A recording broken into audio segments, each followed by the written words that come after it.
목사님께서 이 귀한 부흥에 불러주시면서 십자가 복음 전해 주십시오 이렇게 부탁해 주셨는데 제가 그래서 본문을 어떻게 할까 기도하는데 오늘이 몇 월 며칠이죠?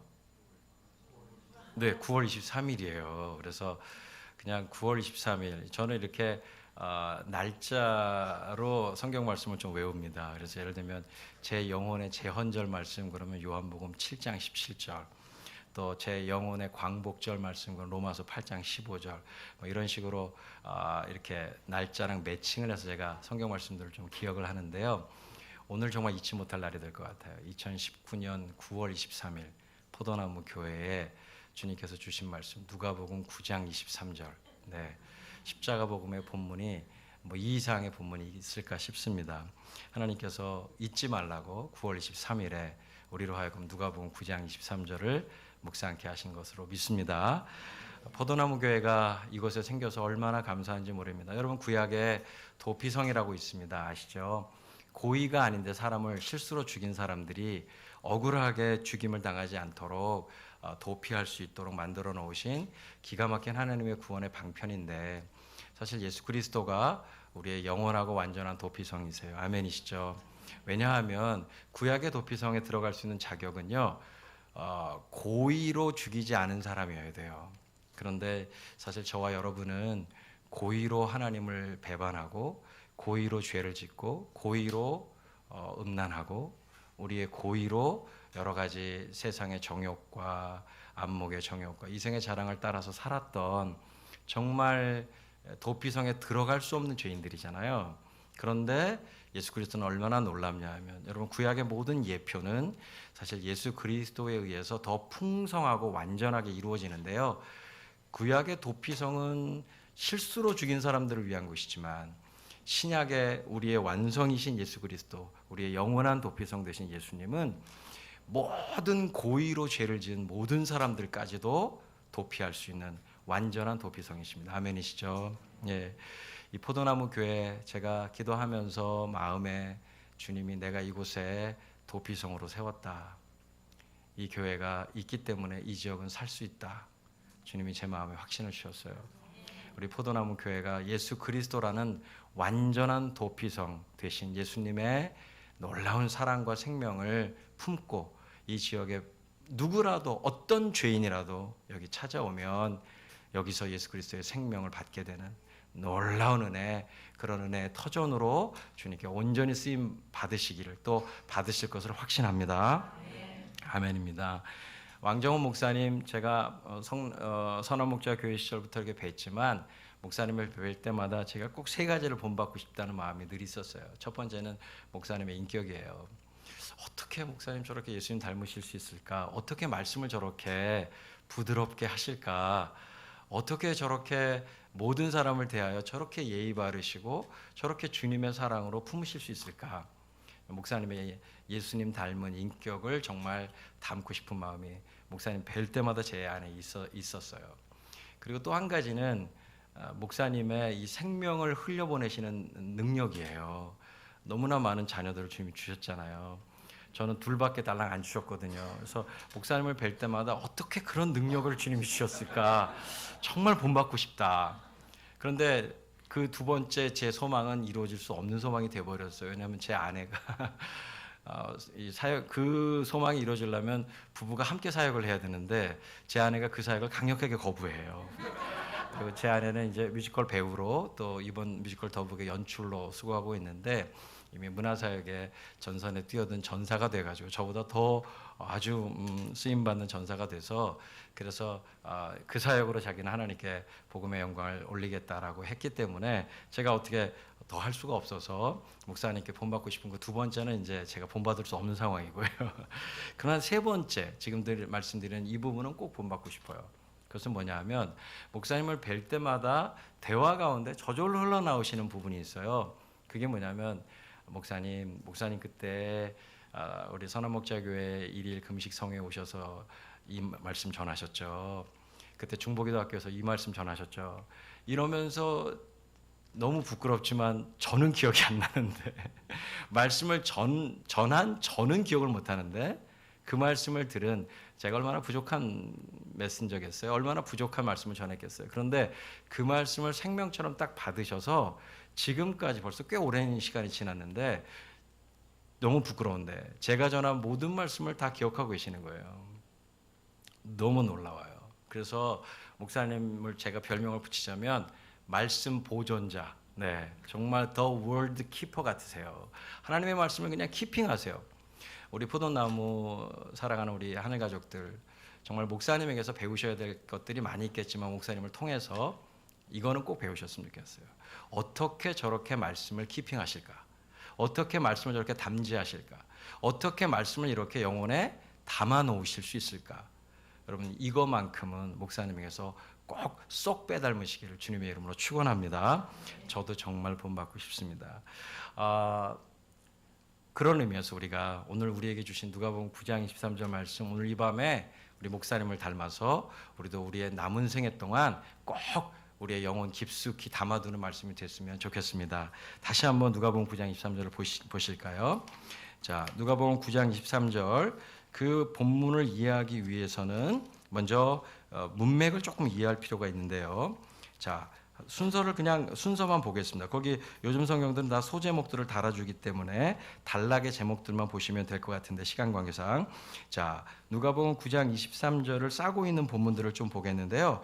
맨 처음에 9장 첫 부분서부터 보진 않겠고요. 9장 10절부터 보시게 되면 우리가 아는 유명한 사건이 나옵니다. 유명한 기적이죠. 뭐지요? 5천 명을 먹이시는 사건. 아멘이시죠? 네, 흔히 말하는 오병이어의 기적이 여기 기록이 돼 있어요. 그리고 그 오병이어의 기적이 뒤에 나오는 말씀이 뭐냐면 어떤 말씀이죠? 베드로의 고백이죠. 그래서 너희는 나를 누구라고 하느냐라는 주님의 질문에 대해서 베드로가 누가복음에서 뭐라고 말하죠? 20절 말씀에 보면 베드로가 대답하여 이르되 하나님의 그리스도시니이다, 이렇게 대답을 합니다. 하나님의 그리스도시니이다 라고 하는 정말 놀라운 정답을 하나님의 은혜로 말미암아 베드로가 말하는 장면이 나옵니다. 그러니까 오병이어 그리고 하나님의 그리스도십니다 라는 베드로의 고백, 그리고 이어지는 말씀이 뭐냐면 베드로의 그 고백 뒤에 바로 이어서 주님이 무슨 말씀하시냐면 22절에 보시면 이르시되 인자가 많은 고난을 받고 장로들과 대제사장과 서기관들에게 버림받아 죽임을 당하고 제3일에 살아나야 하리라 하시고, 십자가의 사건을, 이제 십자가에서 일어나게 될 하나님의 구원의 사건을 예수님께서 말씀해 주십니다. 그러니까 한마디로 말하면 베드로가 하나님의 그리스도십니다 이렇게 말하니까 예수님께서 21절 한번 읽어볼까요? 21절 중요합니다. 21절 읽겠습니다. 시작. 네, 왜일까요? 이렇게 정답을 말했으면 예수님께서 와, 정답이다. 그 정답을 많은 사람들에게 알려라. 내가 하나님 보내신 하나님의 그리스도라는 사실을 알려라, 이렇게 말씀하시는 게 맞을 것 같은데 예수님께서 아무에게도 이르지 마라 경고하셨어요. 이게 헬라어 원문으로 보자면 아주 강력한 경고입니다. 그냥 말하지 마 이런 수준이 아니라 절대 말하지 마, 엄금하신 거거든요. 왜 예수님께서 하나님의 그리스도라는 베드로의 이 정답을 사람들에게 말하지 말라고 이렇게 강력하게 금하시는 걸까요? 그 이유가 뭘까요? 그 이유가 22절이에요. 제가 말씀드렸던 22절 한번 우리 목소리로 같이 읽겠습니다. 22절 시작.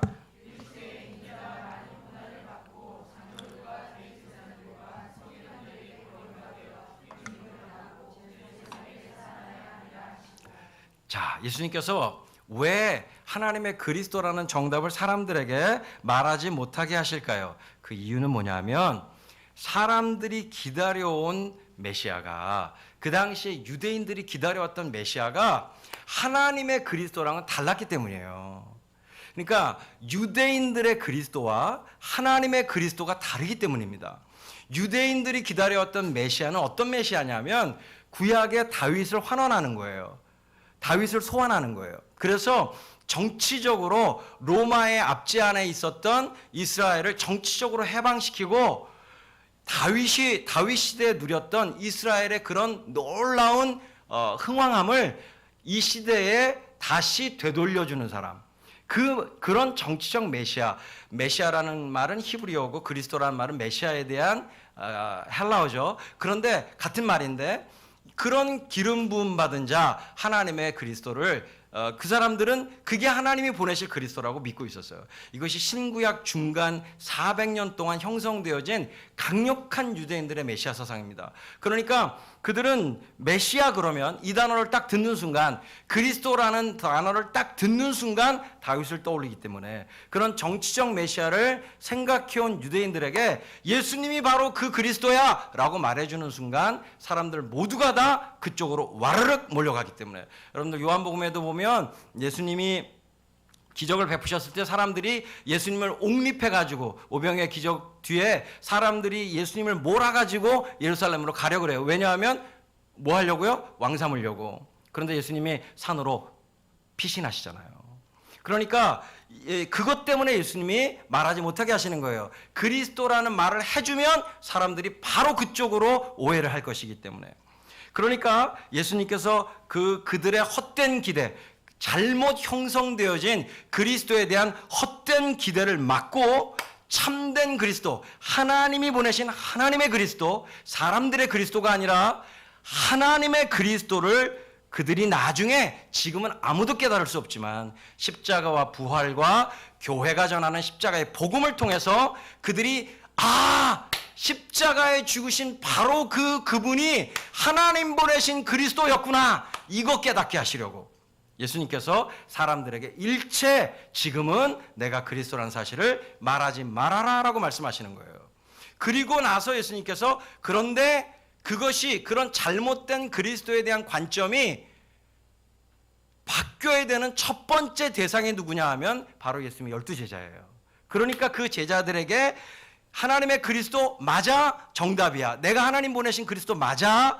그런데 하나님의 그리스도는 어떤 그리스도냐면 너희를 위해서 십자가에 죽고 3일 만에 부활하는 그리스도야. 할렐루야. 주님이 정확하게 참된 그리스도를 깨닫게 하시기 위해서 그리스도라는 사실을 말하지 못하게 하신 거예요.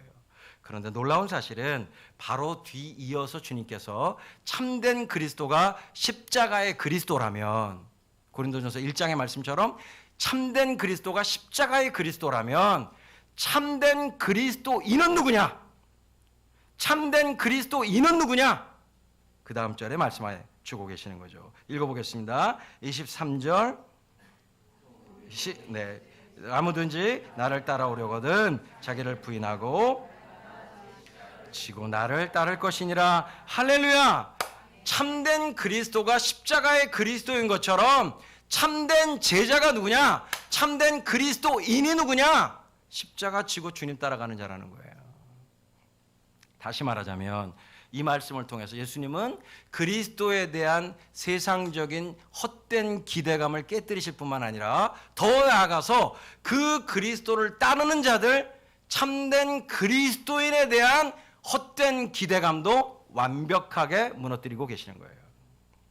많은 사람들이 예수님 따라가면, 제자들이 어떻게 생각했죠? 내가 예수님 따라가면 내가 예수님 오른편에 앉을 거야, 내가 왼편에 앉을 거야, 예수님 왕 되었을 때 내가 오른편, 너는 왼편, 이런 식으로 제자들이 서로 싸우지 않았어요? 자리 싸움 하지 않았습니까? 주실 주님은 아무 생각이 없으신데 제자들끼리 막 누가 높으냐 싸웁니다. 마태복음 18장에 보면 누가 높으냐 우리 중에 막 싸워요. 그럴 때 예수님께서 그들을 향해서 뭐라고 말씀하시죠? 너희가 돌이켜 어린아이같이 되지 아니하면, 너희가 돌이켜 어린아이같이 되지 않으면 누구도 하나님 나라에 들어갈 수 없다. 너희들은 지금 누가 크냐를 따지고 있지만 너희들의 수준은 지금 누가 크냐를 말해야 될 때가 아니라 하나님 나라에 들어갈 수 있느냐 없느냐를 말해야 될 때다. 주님께서 너무 무섭게 경고하고 계시는 말씀을 읽을 수가 있습니다. 그들의 헛된 그리스도관을 깨뜨리실 뿐만 아니라 그들의 헛된 제자관, 잘못된 그리스도인에 대한 잘못된 관을 완벽하게 무너뜨리시는 말씀이 오늘 우리가 읽은 누가복음 9장 23절의 말씀인 것입니다. 참된 그리스도가 십자가의 그리스도이십니다. 아멘이시죠? 마찬가지로 참된 그리스도인은 십자가의 그리스도인인 것이에요. 십자가 지고 가지 않으면 누구도 참된 그리스도인이 될 수 없는 것입니다. 자, 그렇다면 지금 이 어떤 그리스도인가 그리고 어떤 그리스도인인가 이렇게 말씀해 주시고 나서 그리고 나서 그 십자가에 죽는 우리를 위해서 십자가에 죽으시는 예수 그리스도가 그리고 그 예수 그리스도를 따르는 자들이 누리게 되는 참된 그리스도인의 영광이 어떤 영광인지를 그 다음에 이어지는 변화산 사건을 통해서 보여주시는 거예요. 그러니까 십자가에 죽는 그 하나님의 그리스도가 사실은 하나님이라는 사실, 사실은 그분이 하늘에서부터 내려온 완전한 영광의 하나님 자신이라는 사실을 예수님께서 변화산 사건을 통해서 보여주고 계시는 거죠. 하나님의 아들이시면서 동시에 하나님이신 그분의 영광을 오롯이 변화산 사건을 통해서 보여주고 계시는 거예요. 그래서 변화산 사건이 그 다음에 이어지고 있는 것입니다. 그러니까 순서를 다시 한번 요약하자면 오병이어 사건, 그리고 하나님의 그리스도라는 고백, 그 고백에 바로 이어붙이는 예수님의 수정의 말씀, 어떤 그리스도인가, 하나님의 그리스도란 어떤 그리스도인가, 그리고 그를 따르는 그리스도인이란 어떤 그리스도인인가, 그리고 그 그리스도와 그리스도인들이 마주하게 될 최후의 영광은 어떤 영광인가? 예수 그리스도의 영광, 하늘의 영광, 하나님의 영광인 것을 보여주고 계시는 거예요. 할렐루야. 자, 그렇다면 지금의 이 말씀들을 전부 요약해서 이렇게 말씀드릴 수 있어요. 하늘에서 내려온 하나님의 그리스도가 사람들에게 어떻게 생명을, 그의 생명을 나누어 주시는가, 어떻게 오병이의 기적처럼 자신의 생명을 나누어 주시는가, 그것은 십자가에서 자신을 찢고 자신의 피를 흘림으로써 자신의 생명 어떤 생명이죠? 하나님의 아들의 생명, 하나님이 보내신 유월절 어린 양의 생명, 이 아들의 생명, 어린 양의 생명을 나누어 주신다는 거예요. 어디서? 십자가에서. 할렐루야. 그것을 계속해서 반복하여 기억하라고 예수님께서 우리에게 성찬을 명하신 것입니다. 자기를 찢고 자신의 피를 흘려 우리에게 십자가에서 자신의 생명을 흘려보내실 것을 예고하고 계시는 거죠. 이 맥락 전체가 바로 그러한 성찬적 맥락으로 주님이 말씀을 하고 계시는 거예요. 자, 그렇다면 십자가의 복음이란 무엇입니까? 여러분 성경에 보면, 요한계시록에 보면 어린 양의 생명책에 기록되지 아니한 자는 누구도 하나님의 나라에 들어갈 수 없다라고 말하고 있어요. 어린 양의 생명책은 누가 기록되어 있을까요? 그 말 자체가 설명하고 있는 거죠. 어린 양의 생명책에 기록되려면 어린 양의 생명이어야 돼요. 어린 양의 생명을 받지 못한 사람은 어린 양의 생명책에 기록될 수 없어요. 저는 김관영의 생명으로 태어났는데요, 김관영의 생명으로는 죽었다 깨나도 어린 양의 생명책에 기록이 안 됩니다. 김관영의 생명일 뿐이기 때문에. 김관영이, 우리 결론 다 알고 계시죠? 십자가에서 그리스도와 함께 믿음으로 죽고, 그리고 내 안에 예수 그리스도 하나님의 어린 양, 세상 죄를 지고 가시는 하나님의 어린 양의 생명이 내 안에 시작될 때, 그 생명이 부어질 때 비로소 나는 어린 양의 생명책에 기록될 수 있는 거예요. 어린 양의 생명을 받은 사람만 어린 양의 생명책에 기록되는 것입니다. 할렐루야. 그래서 예수님께서 십자가에서 바로 그 어린 양의 생명을 우리에게 부어주실 것을 말씀하고 계시는 거예요. 한마디로 말하자면 십자가의 복음, 그것이 바로 예수 그리스도의 영광의 실체인 것입니다. 할렐루야. 변화산에서 9장 32절 보시죠. 그들이 경험한 영광을 뭐라고 말합니까? 32절 읽겠습니다. 32절 9장 시작. 베드로와 및 함께 있는 자들이 깊이 졸다가 온전히 깨어나 예수의 영광과 및 함께 선 두 사람을 보더니, 할렐루야. 그들이 보았던 건 예수님의 영광이었어요. 할렐루야. 이 예수님의 영광, 그 예수님의 영광의 실체가 뭐냐 하면 십자가의 영광인 것이에요. 십자가의 영광인 것입니다. 우리는 그래서 하나님께서 그 변화산상에서 뭐라고 말씀하시죠? 너희들 모두는 내가 사랑하는 이 아들의 말을 들어라. 하나님께서 하늘로부터 그렇게 우리에게 명령하세요. 다시 말하자면 우리는 하나님의 아들의 말, 즉 십자가의 복음을 들어야 하는 것입니다. 아멘. 고린도전서 1장 17절 18절 말씀 아시죠? 거기 보면 십자가의 도가 멸망하는 자들에게는 어리석은 것이지만 구원을 받는 우리들에게는 하나님의 지혜와 능력이라고 말씀하세요.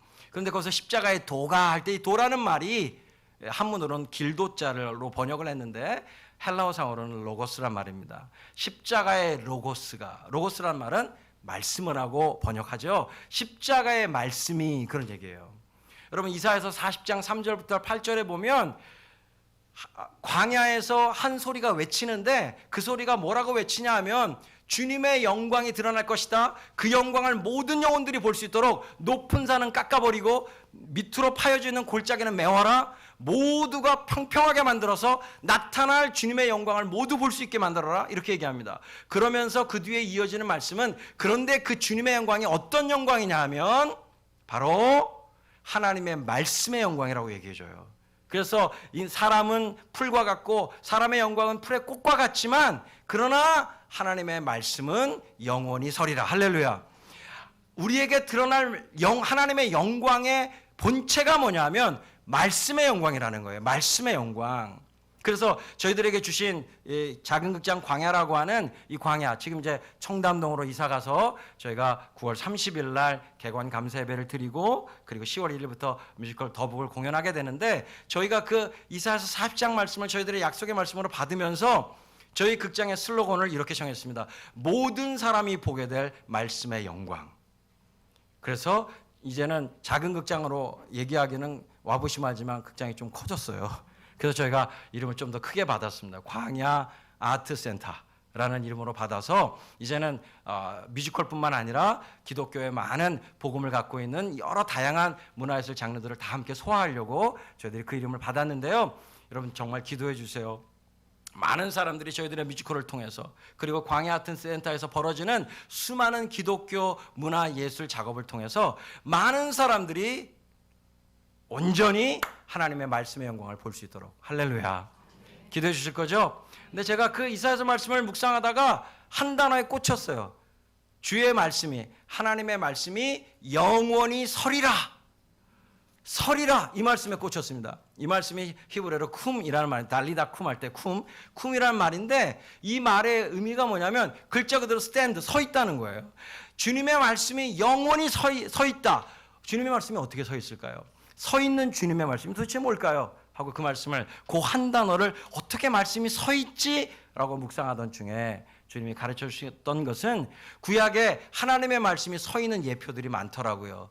구름 기둥, 불 기둥. 사실은 그 하나의 기둥인데 구름 기둥 안에 불 기둥이 있는 거거든요. 이 하나의 기둥, 영원히 서 있는 하나님의 말씀의 영광을 보여주는 예표죠. 그리고 사람들이 하나님의 역사를 기념하기 위해서 돌을 세워놓고 거기에 하나님의 말씀을 기록해 놓는, 예?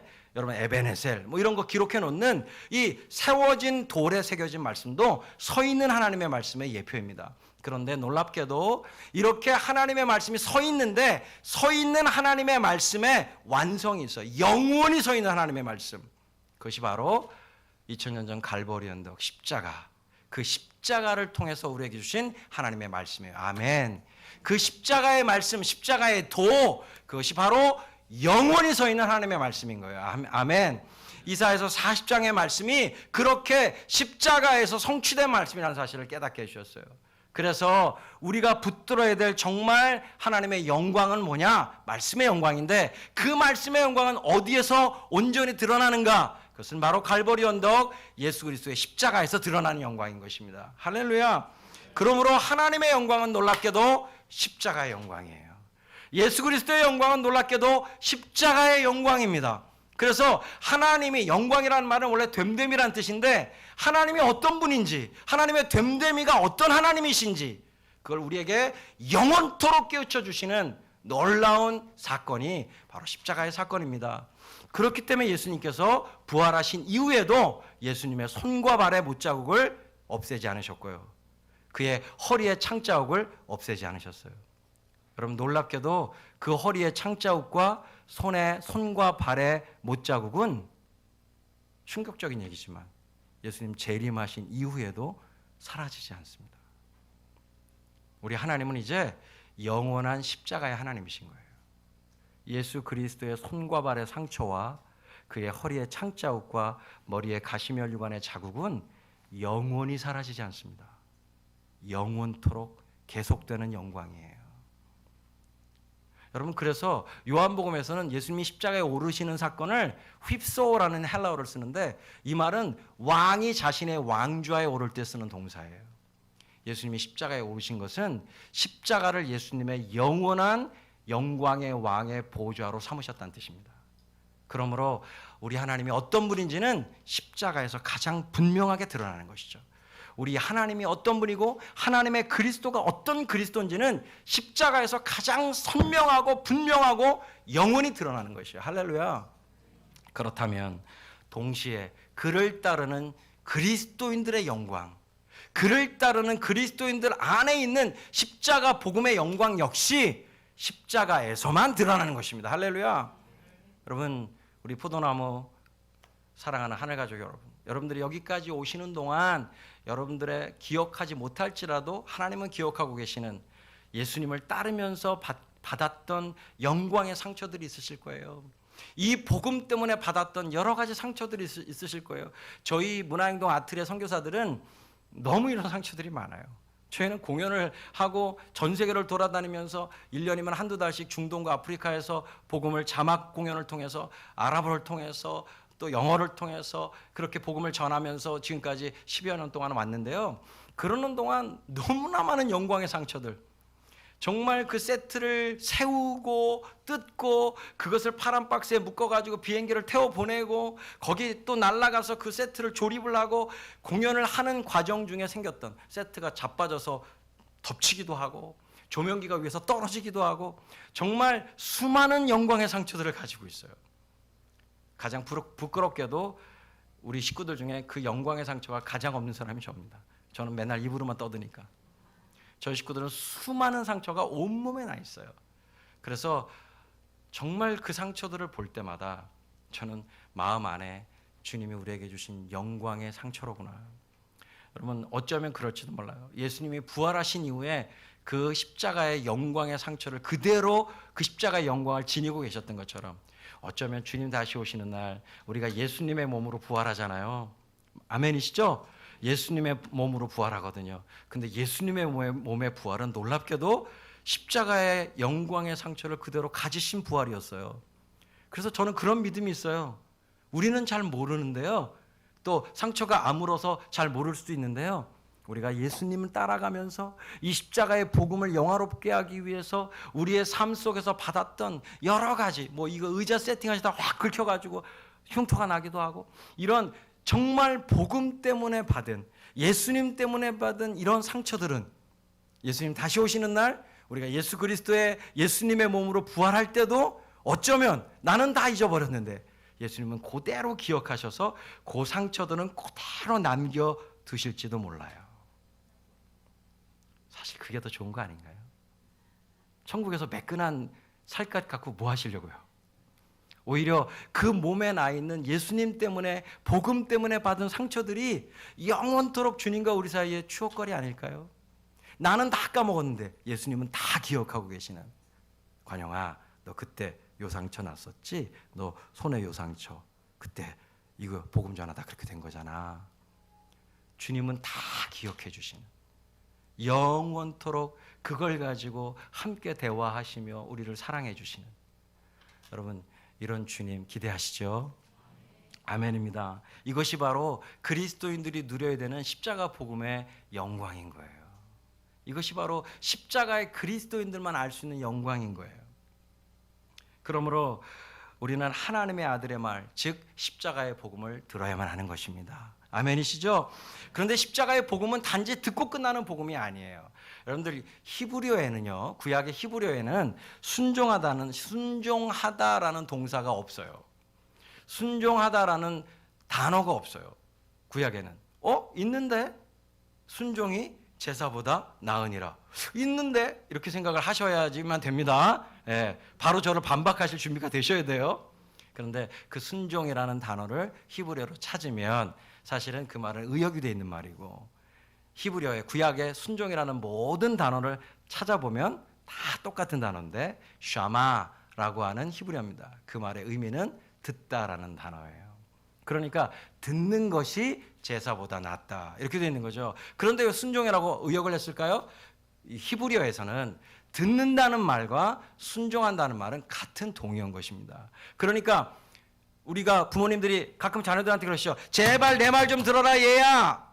아빠 말 좀 들어. 그 얘기는 자녀가 나 아빠 말 들었는데 끝 안녕. 그래서 지 맘대로 가면 들은 거예요? 안 들은 거죠. 아빠 말 들으면 들은 대로 해야지 들은 거죠. 예, 우리나라 말도 그런 것처럼 히브리어는 듣다라는 말과 순종한다는 말이 hear라는 말과 obey라는 말이 같은 뜻이에요. 그러니까 순종 안 하면 들은 거예요, 안 들은 거예요? 안 들은 거예요. 순종을 안 하면 안 들은 거예요. 그러니까 나는 들었지만 십자가 복음을 들었지만 순종은 못해요. 이런 말은 성경적으로 성립이 안 되는 말입니다. 십자가 복음을 들으면 그 십자가 복음에 순종해야 되는 거예요. 할렐루야. 우리 찬송가도 그걸 얘기해 줍니다. 우리 찬송 한번 같이 불러볼까요? 449장 1절만 부르겠습니다. 449장 1절.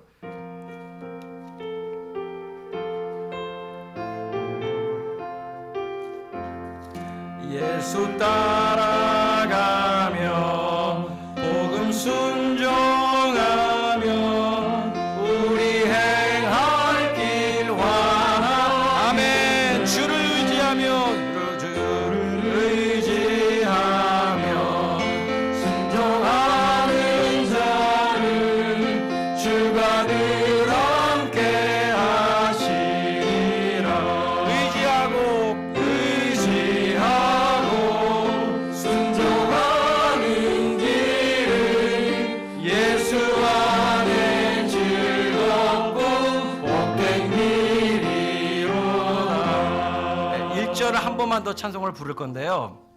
이 가사를 보세요. 예수 따라가며 복음 순종하면. 할렐루야. 복음은 단지 듣는 게 아니라 사실 복음을 들었다는 말은 복음에 순종한다는 뜻이에요. 그러니까 복음에 순종 안 하면 복음을 안 들은 거예요. 안 들은 거예요. 복음에 순종해야 복음을 들은 거예요. 그런데 놀라운 사실은 의지하며 순종하는 자라고 말했어요. 무슨 얘기냐면 의지와 순종은 동전의 양면입니다. 그러니까 내가 예수님 나는 의지해요 라고 말하면서 예수님의 말씀에 순종하지 않으면 의지하지 않는 거예요. 의지한다는 말과 순종한다는 말은 동의어입니다. 같은 말이에요. 그래서 복음에 우리가 십자가 복음을 의지하여 구원받을 텐데 십자가 복음을 의지한다는 말은 십자가 복음에 순종한다는 말과 같은 말이 되는 겁니다. 할렐루야. 이걸 자꾸 나누기 때문에 쓸데없는 신학적 논쟁을 하는 겁니다. 사실은 하나예요. 다시 한번 그 의미를 가지고 복음에 순종할 믿음의 태도를 결정하시고 1절 다시 한번 찬양하겠습니다.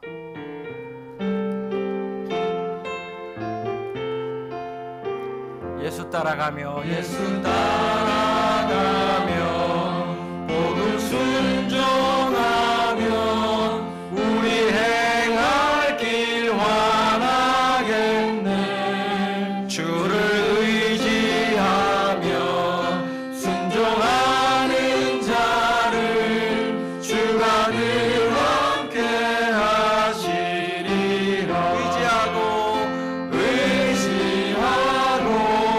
순종하는 길을 예수 안에 즐겁고 복된 길이로다.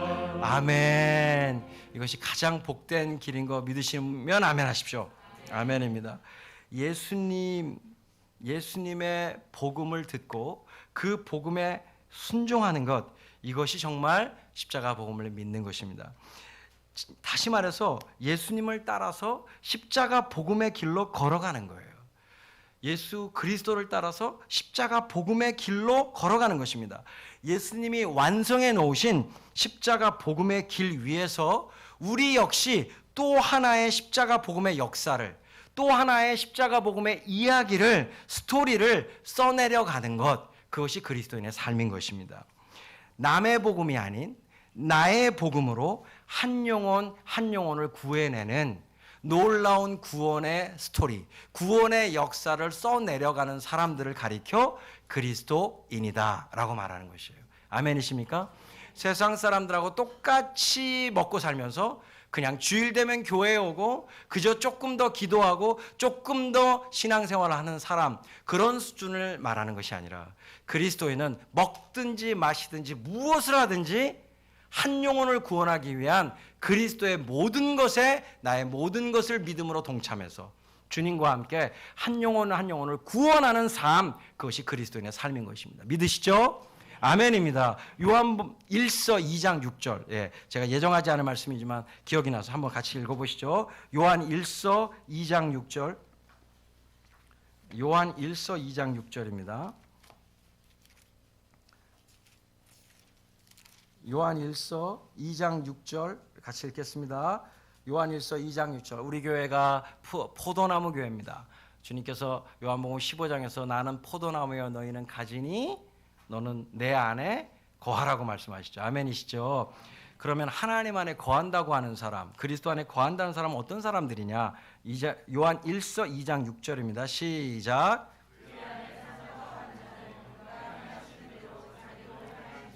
할렐루야. 새번역 성경은 이렇게 되어 있어요. 하나님 안에 있다고 하는 사람은 자기도 그리스도께서 사신 것과 같이 마땅히 그렇게 살아가야 합니다. 할렐루야. 예수님이 사셨던 삶이 어떤 삶이시죠? 저와 여러분을 구원하기 위한 삶이었어요. 예수님의 삶의 목적은, 초점은 딱 하나였습니다. 저와 여러분을 구원하는 것이었어요. 그렇다면 그리스도인들의 삶의 초점도 딱 한 가지입니다. 뭐죠? 우리의 모든 것을 통해서 한 영혼을 구원하는 것이에요. 아멘. 포도나무 교회야말로 그런 의미에서 그리스도 안에 거하는 교회니까, 그리스도와 동행하는 교회니까 당연히 복음을 목숨 걸고 전해서 한 영혼 구하는 교회가 돼야 마땅한 것입니다. 주님이 이미 우리 안에 그렇게 역사하고 계신 걸 믿습니다. 예수님이 완성해 놓으신 십자가 복음의 길 위에서 우리 역시 또 하나의 십자가 복음의 역사를, 또 하나의 이야기를 써내려가는 것이 바로 그리스도인의 삶이다라고 하는 것입니다. 자, 그렇다면 그러한 십자가 복음의 일꾼들에게 요구되어지는 출발점이 있는 것입니다. 그것이, 그런 그리스도인의 삶이 시작되려면 출발점이 있어야 돼요. 출발점. 그 출발점이 어디냐? 그것이 바로 오늘 우리가 함께 나누는 누가복음 9장 23절 본문인 거예요. 거기가 스타팅 포인트입니다. 거기가 스타팅 라인이에요. 자, 거기서부터 출발하는 겁니다. 근데 많은 사람들은 그게 대단한 고울이라고 생각해요. 누가복음 9장 23절처럼 살면 그게 대단한 목표점이라고 생각하고 거기에 도달해야 된다고 생각하는데 아닙니다. 그게 출발점이에요. 여러분, 우리의 상태에 상관없이, 내 수준에 상관없이 하나님의 말씀을 말씀대로 받아들이는 것이 믿음입니다. 아멘이시죠? 예수님께서 이게 출발점이야 그러면 아멘하고 그걸 출발점으로 받아야 됩니다. 그건 대단한 믿음이지 이렇게 받으시면 안 돼요. 이게 출발점이에요. 내 상태가 어떠하든 상관없이 주님이 이게 출발이야 그러면 아멘, 그게 출발입니다. 나는 아무런 자격이 없지만 주님의 말씀 의지해서 내가 믿음으로 나아가오니 나에게 그 출발점을 허락해 주십시오. 이게 믿음이에요. 아멘이시죠? 예, 그렇다면 주님이 말씀하시는 그리스도인의 출발점이 어딜까요? 다시 말씀을 보겠습니다. 누가복음 9장 23절 읽겠습니다. 다시 한번 읽습니다. 시작.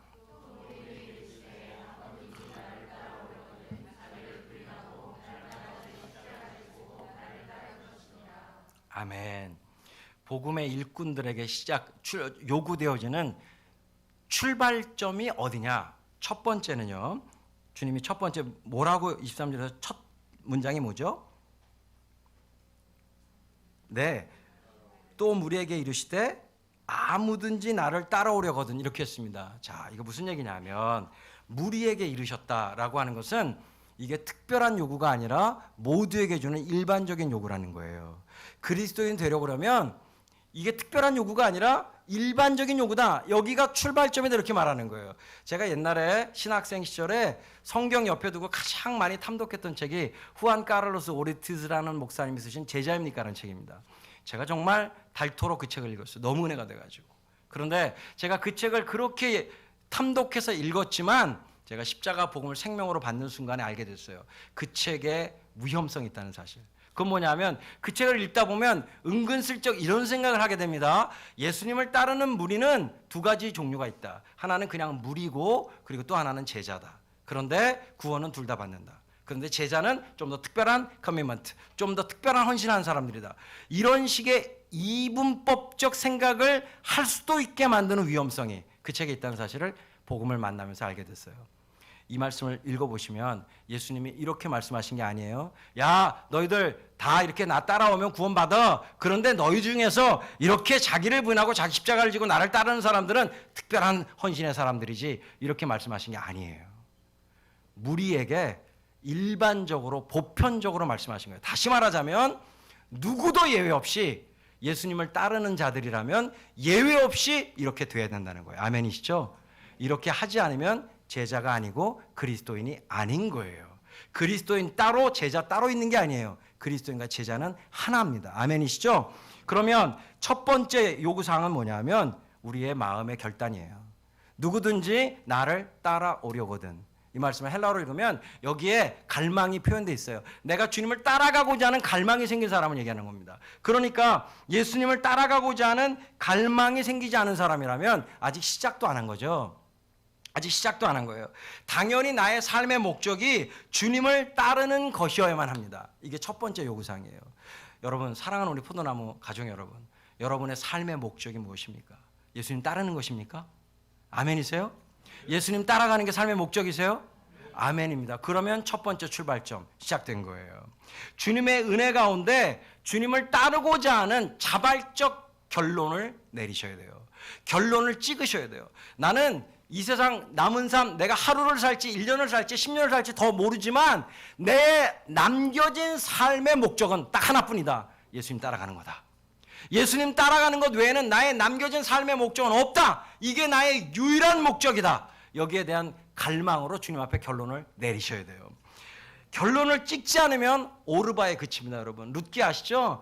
두 며느리 중에 오르바에 그치게 돼요. 오르바와 룻의 차이는 다른 게 없어요. 딱 하나입니다. 결론을 찍었느냐 안 찍었느냐예요. 오르바는 결론 안 찍었어요. 시어머니 너무 사랑했고 존경했고 너 시어머니 따라가고자 하는 마음은 있었지만 끝까지 따라가겠다라고 하는 결론 안 내렸어요. 그러면 오르바로 끝나는 거예요.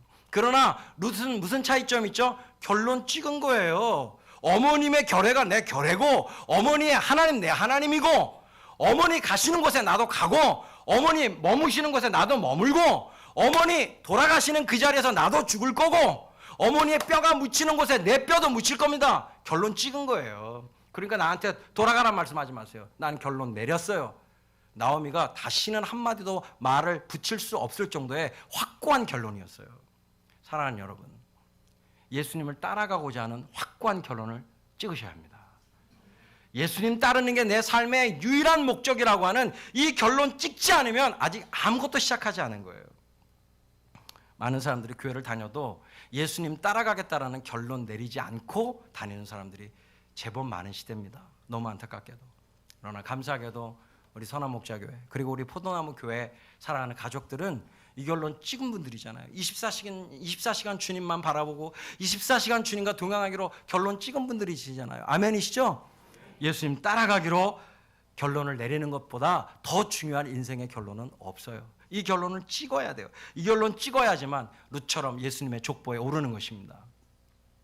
나를 따라오려는 사람, 예수님을 따라가려는 사람, 이 열망으로 결론을 내리는 것, 이게 첫 번째 조건이에요. 두 번째 스타팅 포인트가 뭐냐? 두 번째 출발점이 뭐냐? 두 번째 출발점이 뭐죠? 자기를 부인하고 셀프 디나이얼입니다. 자기를 부인해야 돼요. 여러분, 자기 부인이라는 말은 단순한 말이 아닙니다. 자기를 억제한다는 수준을 말하는 게 아니에요. 내가 막 내 마음대로 하고 싶은데 그걸 그냥 짓누르고 억누르는 이런 수준을 말하는 게 아닙니다. 물론 자기 부인이 열매로 드러나는 형태에 있어서는 자기 절제와 자기 억압이라고 하는 열매적 모습으로 나타날 수 있지만, 그러나 자기 부인이라는 말 자체는 자기 억제나 자기 절제하고는 수준이 다른 말이에요. 다시 말하자면 아까 말씀드린 것처럼 결론을 찍은 말씀이에요. 자기를 부인한다는 말은 내 현재의 상태에 상관없이, 내 수준에 상관없이 자기를 부인하겠다는 결론을 내린 상태를 말하는 겁니다. 그러면 자기를 부인한다는 말이 얼마나 무서운 말인가. 불교는요, 자기를 어떻게 하라 그러죠? 비유라 그럽니다. 자꾸만, 그죠? 자기를 왜 비우죠? 불교가 왜 자기를 비우죠? 자기를 비워서 자기를 완성하려고 그러는 거예요. 자기를 비워 자기를 완성하는 종교의 체계가 불교입니다. 그런데 기독교는 얼마나 무서운 복음이냐면 이게 자기라면 자기를 비우는 수준이 아니라 자기 자체를 부정해버리는 거예요. deny. 내 자체를 아예 깡그리 부정해버리는 겁니다. 여러분, 그리스도인들을 가리키는 유명한 표현 중에 하나가, 신약성경의 표현 중에 하나가 뭐죠? 질그릇이라는 표현이에요. 질그릇은 어떤 그릇이죠? 그냥 대충 만든 그릇입니다. 다시 말하면 지금으로 말하면 일회용 그릇이에요. 한번 잔치에서 쓰고 나면 더 오래 못 써요. 그냥 바깥에 던져서 깨뜨려서 흙이 되는 그런 그릇을 질그릇이라고 해요. 그런데 질그릇을 그대로 두면 이게 시간이 지나면 저절로 쩍쩍 갈라져요. 그래서 어차피 버려야 돼요. 그게 질그릇이거든요.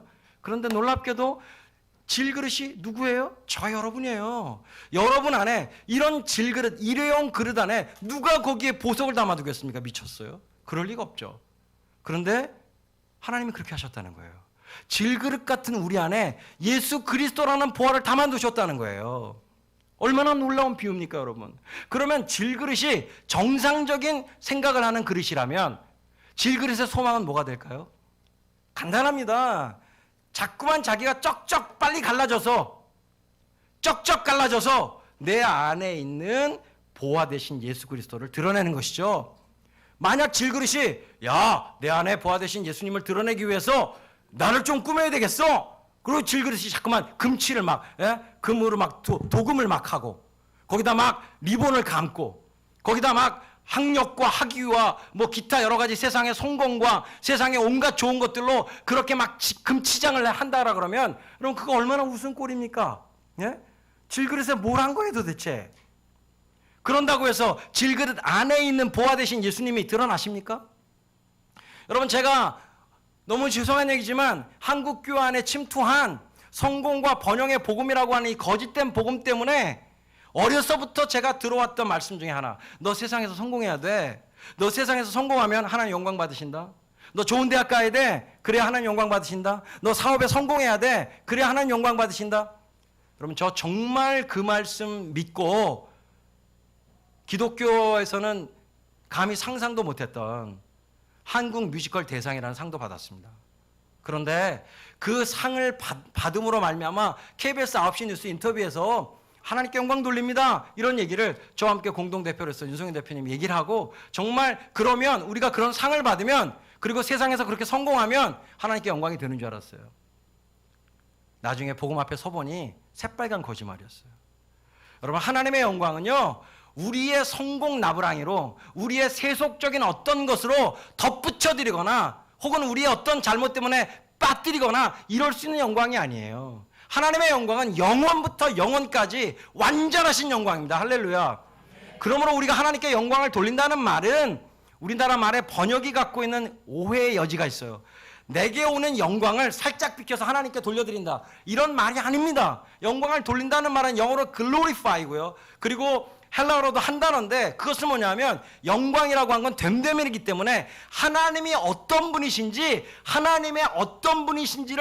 하나님이 드러내실 수 있도록 나는 자리를 비킨다는 거예요.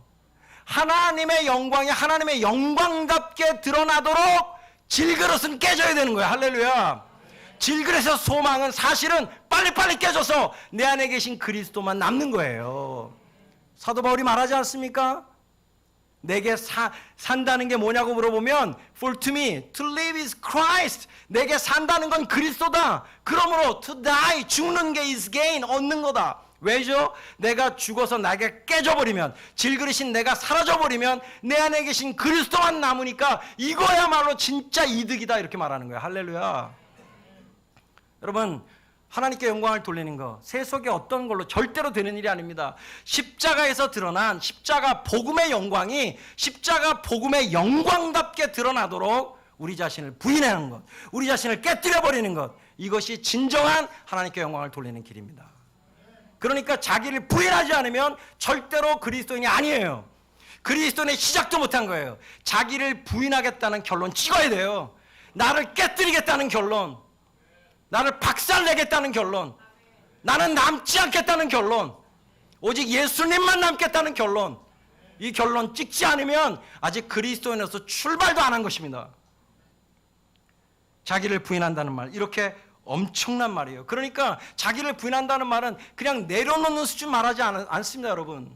그냥 내가 하버드 갈 수 있는데 거기를 안 가고 내려놨어요. 선교사로 갔어요. 예, 제가 비판하는 게 아니라 그 정도 수준이 아니라는 거예요. 그걸 말씀하신 선교사님도 그 뜻으로 하신 말씀은 아닐 거예요. 그런 수준을 말하는 게 아니에요. 그냥 내가 하고 싶은데 참고 억제하고 억누르고 이런 수준이 아니라 나라는 존재를 통째로 부정해버리는 수준, 자기 부인의 수준인 겁니다. 자기를 부인하겠다는 결론 내리지 않으면 주님 못 따라가요. 여러분, 세 번째 스타팅 포인트 뭐죠? 날마다 자기 십자가를 지고 가는 겁니다. 할렐루야. 자기 십자가를 진다는 말처럼 오해가 많은 말 중에 말이 없습니다. 많은 사람들이 자기 집에 자식 중에 다운 증후군이 생겨나면 얘가 우리 십자가예요. 얘가 하나님 우리 가정에 주신 십자가입니다. 이런 식으로 많이 표현하시는데, 여러분, 성경이 말하는 자기 십자가 고생보따리 아닙니다, 여러분. 고생보따리 아닙니다. 그런 수준의 말이 아니에요.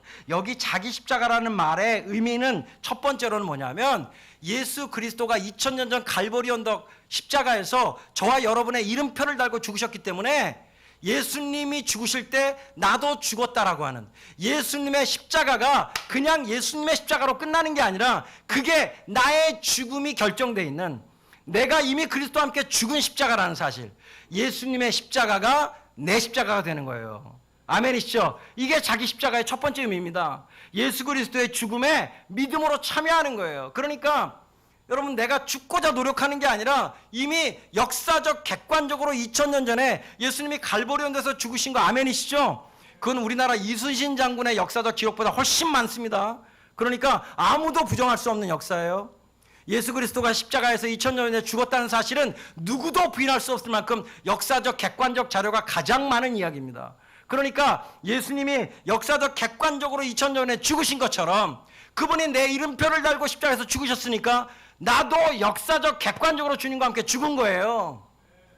예수님의 죽음이 나의 죽음이 되고 예수님의 십자가가 나의 십자가가 되는 것, 이게 자기 십자가의 가장 중요한 의미입니다. 로마서 6장 3, 4절 읽겠습니다. 로마서 6장 3, 4절 다 아는 말씀이지만 로마서 6장 3, 4절 말씀, 자 읽겠습니다. 6장 3, 4절. 이 믿음을 선포하는, 믿음을 드라마타이즈한 거, 믿음을 극화해서 만인 앞에 이 믿음을 드러내는 행위가 뭐냐 하면 세례를 받는 거예요. 읽겠습니다. 3, 4절 시작. 무릇 그리스도 예수와 합하여 세례를 받은 우리는 그의 죽으심과 합하여 세례를 받은 줄을 알지 못하느냐. 그러므로 우리가 그의 죽으심과 합하여 세례를 받음으로 그와 함께 장사되었나니 이는 아버지의 영광으로 말미암아 그리스도를 죽은 자 가운데서 살리심과 같이 우리로 또한 새 생명 가운데서 행하게 하려 함이라. 할렐루야. 예수 그리스도의 십자가가 나의 십자가라는 사실을 믿음으로 공표하는 행위가 바로 세례라는 거예요. 예수님과 함께 죽고 예수님과 함께 살아서 예수 그리스도라는 새 생명 가운데 행하게 하는 것, 이것이 믿음의 본질인 것입니다. 이것을 한 문장으로 요약해준 정말 놀라운 하나님의 말씀 있죠. 바울을 통해서 주신 말씀, 갈라디아서 2장 20절 다 아는 말씀이지만 다시 한번 우리 중심을 다해서 이 말씀 선포하겠습니다. 갈라디아서 2장 20절 시작. 내가 그리스도와 함께 십자가에 못 박혔나니 그런즉 이제는 내가 사는 것이 아니요 오직 내 안에 그리스도께서 사시는 것이라. 이제 내가 육체 가운데 사는 것은 나를 사랑하사 나를 위하여 자기 자신을 버리신 하나님의 아들을 믿는 믿음 안에서 사는 것이라. 할렐루야. 여러분, 믿는다는 말은 피스티오라는 헬라어인데요, 이 말 뒤에는 항상 에이스라고 하는 전치사가 따라와요. 누구를 믿는다라고 말하면 피스티오 에이스인데 영어로는 believe in이라고 표현해요. I believe in him 이렇게 말하는데 실제로 in이라는 전치사는 에이스라는 헬라어 전치사를 의역한 겁니다. 좀 부드럽게 번역한 거예요. 실제로 에이스라는 헬라어의 직역은 영어로 옮기면 into라는 뜻이에요. 다시 말하자면 내가 예수님을 믿는다는 말은 내가 예수님 안으로 들어간다는 뜻이에요. 그러면 죄인인 나는 거룩하신 하나님이신 예수님 안으로 들어가려면 나는 죽을 수밖에 없어요. 내가 죽지 않고는 예수님 안으로 들어갈 수 있는 길이 없어요. 그런데 내가 죽음을 각오하고 예수님께 뛰어들면 옛 자아는 죽고 예수님 안에서의 어린 양의 생명으로 다시 살아나는 것이죠. 그래서 하나님의 아들을 믿는 믿음 안에서 산다는 말은 그저 어떤 객관적인 논리적인 교리, 십자가의 복음의 내용을 믿고 산다는 이런 수준을 말하는 게 아니라 하나님의 아들 안으로 들어가는 삶.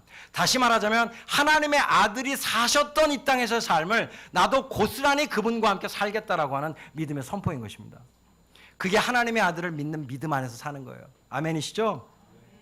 이렇게 예수님의 십자가가 자기 십자가가 돼야 되는 것입니다. 그런데 놀랍게도 그 십자가를 날마다 지고 예수님을 따르라고 말씀하세요. 날마다 진다는 말은 현재성이죠. 다시 말하자면 예수님과 함께 죽은 2000년 전 갈보리 언덕 십자가의 사건이 그저 역사적 사건으로만 남으면 안 되고 그게 오늘 내 삶의 현장에서 실제가 되어야 된다는 거예요. 내가 그리스도와 함께 죽었다는 사실이, 나라는 옛 자아가 부인되었다는 사실이 지금도 실제여야 되는 거예요. 그리고 이것이 계속해서 실제로 나아가서 여러분 십자가를 지고 가면 어디로 가는 거죠? 뭐 하러 가는 거죠? 살러 가는 건가요? 죽으러 가는 건가요? 십자가를 지고 간다는 건 죽으러 가는 겁니다. 이미 그리스도와 함께 죽은 내가, 지금도 주님과 함께 날마다 그 죽음의 믿음을 선포하고 있는 내가 마지막에 주님이 허락하신 누군가의 구원을 위한 그 구원을 위한 죽음의 자리, 그 죽음의 자리로 나아가고 있다는 거예요. 그게 순교건 순교적 삶이건 동일한 얘기입니다. 누군가의 구원을 위한 죽음의 자리로 나아가고 있는 것, 그것이 그리스도인의 삶의 실체인 거예요. 아멘이시죠? 그래서 날마다 자기 십자가를 지고 과거, 현재, 미래의 죽음, 인생길 전체에 대한 죽음을 이야기하고 있는 겁니다. 우리의 인생길 전체에 대하여 죽음을 선포하는 것이에요. 예수님이 가신 바로 그 십자가의 길로, 이미 정해져 있는 길로 나아가는 것, 이것이 예수 그리스도의 제자된 삶의 길인 것입니다. 다시 말하면 선택권이 있다 없다? 없어요. 십자가 진 사람에겐 자기 선택권이란 존재할 수 없어요. 십자가 졌으면 죽음의 길로 가는 거예요. 예수님이 가신 그 길 따라 가는 거예요. 이미 정해진 길을 가는 거예요. 여러분, 그리스도인의 삶은요, 획기적일 게 없어요. 그리스도인의 삶은 어떤 분야에서 주님이 부르셨든지 간에 다 똑같아요. 획기적인 내용 없어요. 다 똑같아요. 자기를 부인하고 자기 십자가 지는 거예요. 공연교회에서 부르심 받은 저희들 똑같아요. 복음을 전하는 통로가 공연일 뿐 저희들의 삶의 모든 모습 똑같아요. 저희 지금 70명이 함께 살아요. 공동체로 강원도 문막에서. 그런데 저희 40명 함께 동역하고 있는 문화예술 선교사들 중에, 동역가사 포함해서 이 40명 중에 오랫동안 예수님 믿은 사람 별로 없어요. 저희 40명 중에 거의 30명 가까운 인원, 25명 가까운 인원은요, 완전한 초신자들이에요. 대학로에서 처음 십자가 복음 듣고 그냥 휘가닥 뒤집혀가지고 선교사로 헌신한 친구들이에요. 선교사로 헌신하는데 복잡하게 오래 걸리지 않았어요. 복음을 생명으로 받고 나니까, 와, 이게 복음이네. 자기를 부인하고 날마다 자기 십자가 지고 주님 따라가는 거, 이게 복음이네. 이거 딱 듣자마자, 이거 결론으로 딱 찍자마자 그냥 딱 세상 연극 버리고. 왜냐하면 대학로에서 하고 있는 모든 공연들이 다 자기를 긍정하는 거예요. 자기를 부인하는 공연 거기 없어요. 다 네 멋대로 살아, 네 원하는 대로 해. 이게 모든 문화예술계의 주제예요. 그 공연 못하겠다는 거예요. 이 복음을 받았는데 내가 어떻게 다시 그런 공연을 하냐는 거예요. 할 수 없다는 거예요. 대학로에 11평짜리 저희 4식구 살던 월세방에 매일 모여서 라면 끓여 먹고 성경 읽고, 뭐 가끔 밥도 먹었습니다만, 성경 읽고 기도하고 그러던 중에 주님의 말씀이 임했어요. 저희들 안에 기도 가운데, 너희들 다시는 이 십자가 무대 밑에 깔지 마라. 무대 밑에 깔지 마라. 십자가는 무대 밑에 까는 거 아니다. 무대 위에 높이 들라고 준 거다. 너희들 지금부터 십자가의 복음을 영화롭게 하는 공연을 해라. 주님 말씀하셔서 저희들 그때 다 아멘하고 예수 그리스도 한 분이면 충분합니다 라는 믿음의 고백 실제가 되자, 이렇게 함께 고백하고 무소유로 다 털어버리고, 물론 저희를 가르쳐 주신 선교단체가 순회 선교단이기 때문에 저희가 뭣도 모르고 따라한 부분도 있지만, 그러나 주님의 은혜 가운데 결단하고 다 털어버리고, 예, 국민건강의료보험 하나만 남기고 보험 다 해지하고 통장 다 없애버리고 딱 하나의 통장 그거 영원으로 찍어가지고, 우리 영원의 사람들이니까, 영원의 가치로 사는 사람들이니까 영원 딱 찍힌 통장 하나 들고 함께 모여서 지금까지 9년 동안 공동체로 살고 있습니다.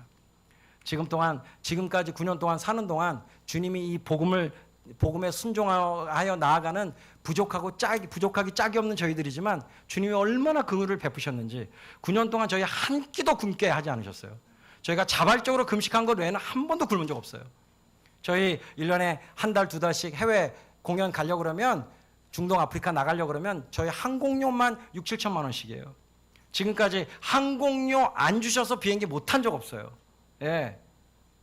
저희 항공료 모을 때 주님 앞에 기도하면서 그냥 무작정 지르거든요, 저희. 그래서 2달짜리 이 아이티너리 나오면 그거 그냥 믿음의 여행사에 딱 던져놓고 저 표 끊어달라고 저희가 막 우겨요.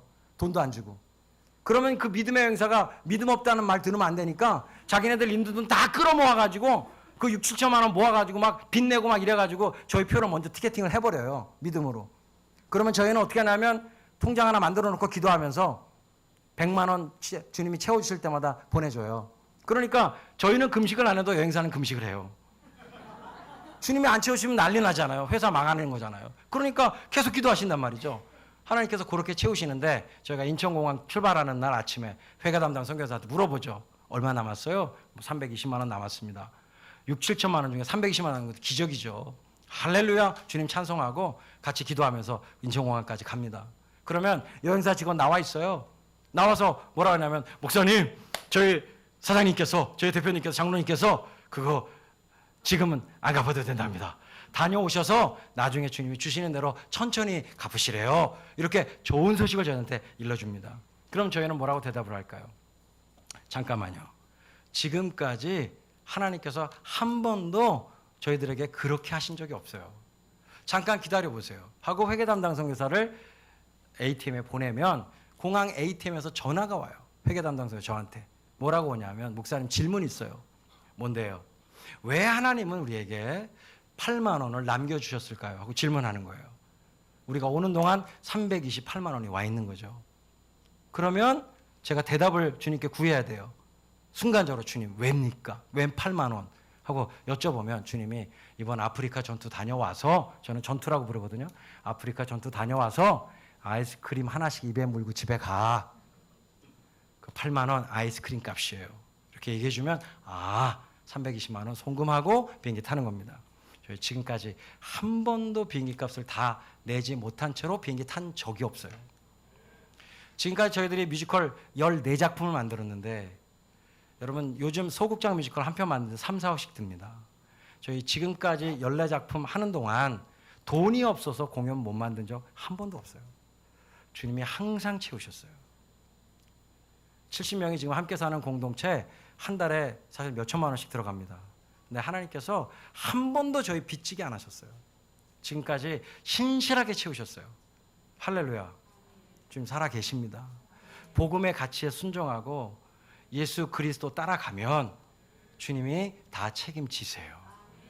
책임 가끔 안 지시려고 할 때가 조금 있어요. 그래서 우리 애간장을 태울 때가. 그때 무슨 뜻이에요? 기도하라는 거예요. 기도를 통해서 주님이 저희랑 더 가까워지고 싶어서 그렇게 하시는 거죠. 그럴 때는 기도해야죠, 뭐. 예. 주님께서 이 모든 과정을 통해서 오직 복음에 영화롭게 하시는 주님의 영광만 나타날 걸 믿습니다. 저희들 그와 같이 주님이 이 헌신의 길 가게 하셔서 초신자들이 대부분 헌신했어요. 예수 믿은 지 얼마 안 된 사람들이. 그래서 이 길 갔어요. 물론 핍박 많았습니다. 부모님께 딱이 맞고 야 이 자식아 내가 너 그딴 짓 하라고 연세대학교 등록금 대준 줄 아냐? 너 등록금 다 갚아 이 자식아 이러면서 쫓겨나기도 하고 뭐 별의별 일들이 많았죠. 왜냐하면 저희 같은 문화예술 선교사를 누가 인정해 줍니까? 해외 선교사님들은 뭐 죄송한 얘기지만 파송도 받으시고 뭐 이런 일들이 있지만 저희 같은 문화예술 선교사는 아무도 인정해 주지 않거든요. 어떤 교회가 우리 같은 사람들을 파송하려고 하시겠어요? 예? 물론 그럼에도 은혜 가운데 파송한 교회들이 있어서 너무 감사하지만 지금은 이제 문화예술 선교사라고 하는 개념을 조금씩 한국교회가 이해해 주고 계시는데 이전까지는 아무도 모르는 개념이에요. 그러니까 부모님들이 너무 싫으신 거예요. 그러니까 대부분 부모님들이 뭐라 하냐면 그딴 짓 할 거면 너 임마 빨리 신학교 가서 목사 돼. 뭐 목사가 되면 뭐 다를 줄 아시나 보지. 빨리 신학교 가서 목사 돼. 이렇게 자꾸만 핍박을 하시는 거예요. 그런데 저희 식구들은 한결같거든요. 아니요. 주님이 부르신 자리는 여기예요. 그리고 끝까지 이 길 가는 거예요. 자기 십자가 지고 주님과 함께 죽으러 가는 거죠. 예수님 가신 바로 그 길, 이미 정해진 오래된 길, 그 선한 옛적 길, 그 길로 계속 나가는 겁니다. 그리스도인의 삶은 분야가 달라도, 나를 파송하신 분야가 여러분의 직장이고 여러분의 학교고 여러분의 가정이고 분야가 달라도, 그리고 살아가는 방식이 구체적으로 좀 달라도 그리스도인들의 삶의 본질은 똑같습니다. 아멘. 한 치의 오차도 없는 거예요. 자, 그리고 마지막 주님이 하신 말씀 뭐죠? 나를 따라 오너라. 여러분, 여기까지 가지 않으면, 주님을 따라가는 것 이거 까먹으면 큰일 납니다. 우리가 자기를 부인하는 목적이 뭐냐면, 원래 우리의 의도가 뭐였어요? 주님을 따라가고자 하는 거였잖아요. 아멘. 그런데 주님을 따라가고자 하는 의도를 갖고 시작했는데 자기를 부인하고 자기 십자가를 지는 복음의 치열한 과정을 거치다 보니까 자기도 모르게 어떻게 변질이 될 수 있냐면, 주님을 따라가겠다고 나선 믿음의 길인데 어떤 변질이 일어날 수 있냐면, 자기를 부인하고 자기 십자가, 주님과 함께 죽은 십자가 지고 주님을 따라서 죽음의 길로 가다 보면 까딱 잘못하면 자기 의에 빠질 수 있어요. 내가 주님을 위해서 다 버렸어? 나 다 버렸어? 그냥 말은 주님을 위하여 버렸다고 하는데 강조점은 주님을 위해 버린 나에게 있는 거예요. 은근슬쩍. 그러니까 주님을 따라가기 위한 과정으로 자기를 부인하고 자기 십자가를 진 건데, 정작 자기를 부인하고 자기 십자가를 져보니 믿음에 있어서는 굉장히 영웅적인 사람들이 되거든요. 보통 사람들이 볼 땐 굉장히 영웅적인 믿음의 사람들처럼 보이거든요. 그러니까 지도 모르게 자기 의에 빠져서 내가 주님을 위해서 다 버렸네, 이렇게 되는 거죠. 여러분, 이렇게 되면 주님께서 뭐라고 말씀하시는가 찾아보시죠. 마가복음 10장 29절. 마가복음 10장 29절. 마가복음 10장 29절 읽겠습니다. 마가복음 10장 29절입니다. 시작.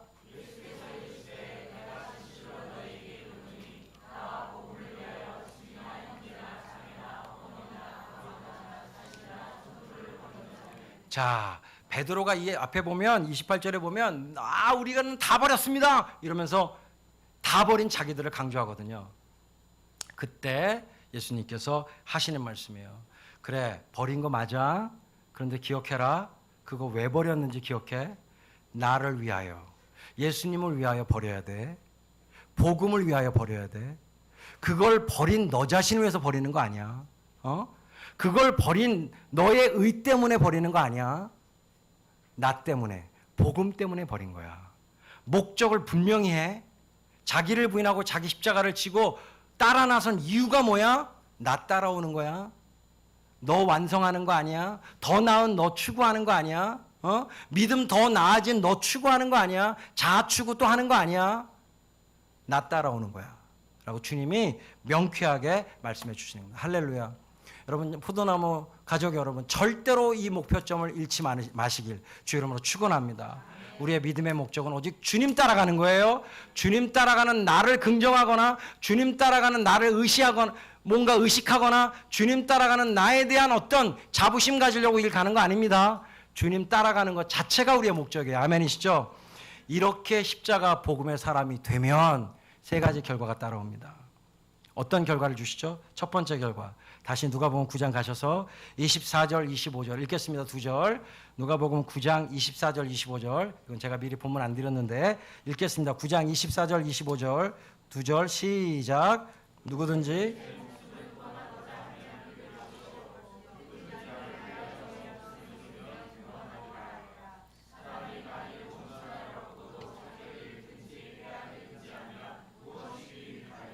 할렐루야.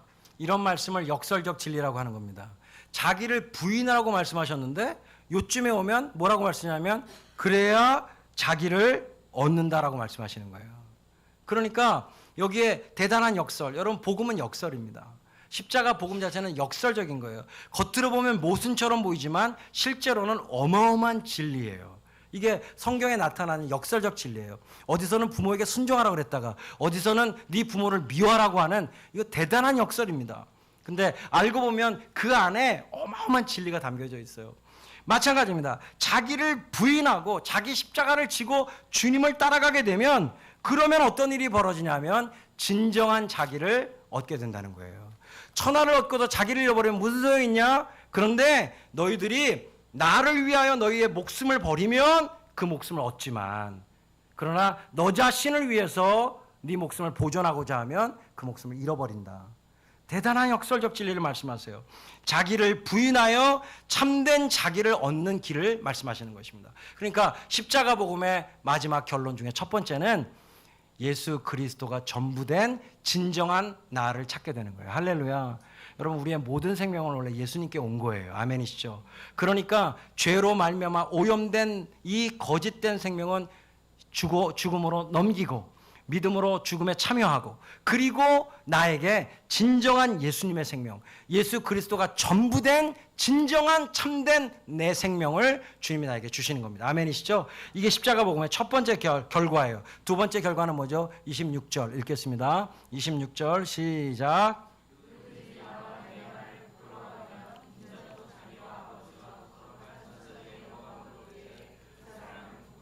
자, 이건 네거티브하게 부정적으로 말씀하셨지만 이걸 파지티브하게 긍정적으로 돌리면 어떤 말씀이죠? 십자가 복음을 끝까지 고수하고 그 복음에 순종해서 주님을 따라간 사람은 예수님께서 마지막 날에 인정하신다는 거예요. 할렐루야.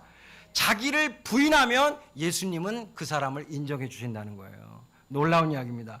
마지막 세 번째 결과 뭡니까? 27절 읽겠습니다. 27절 시작.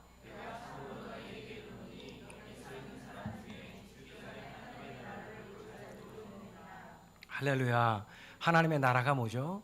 하나님의 나라의 가장 직접적인 미닝은 하나님의 다스리심, 하나님의 통치를 말하는 거예요.